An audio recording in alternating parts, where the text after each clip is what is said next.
फुले यांचे कार्य याबद्दल तुम्हाला माहिती सांगत आहे। हा फोटो कोणाचा आहे? महात्मा ज्योतिराव फुले। महात्मा ज्योतिराव फुले यांनी अनेक थोर समाज सुधारक होते आणि त्यांनी अनेक चांगलं कार्य केलेलं आहे।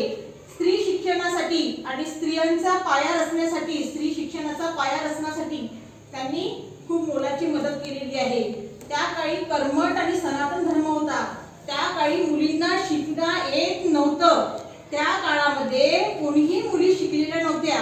अशा वेळेस महात्मा ज्योतिराव फुले यांनी जेव्हा त्यांच्या शाळेमध्ये शाळा सुरू केली आणि शाळेमध्ये फक्त 6-8 मुली होत्या आणि पुण्यामध्ये त्यांनी मुलींसाठी 1848 मध्ये पहिली शाळा काढली। आता शाळा तर काढली, पण शाळेमध्ये शिकवण्यासाठी शिक्षक, मग त्यांनी आपली पत्नी, त्यांच्या पत्नीचं नाव काय होतं? सावित्रीबाई फुले। सावित्रीबाईंना शिक्षित केलं, सावित्रीबाईंना शिक्षण दिलं आणि सावित्रीबाईंना इतक्या हाल अपेष्टा सहन करायला लागल्या की त्यांना कोणी शेणाचे शितुरे मारायचे, कोणी शिव्या द्यायच्या, त्यांची साडी खराब करायची शाळेत जाताना, तरी सुद्धा त्यांनी खूप सुंदर रीतीने मुलींना शिकवण्याचं काम केलं आणि सर्व स्त्री शिक्षणाचा पाया रचला।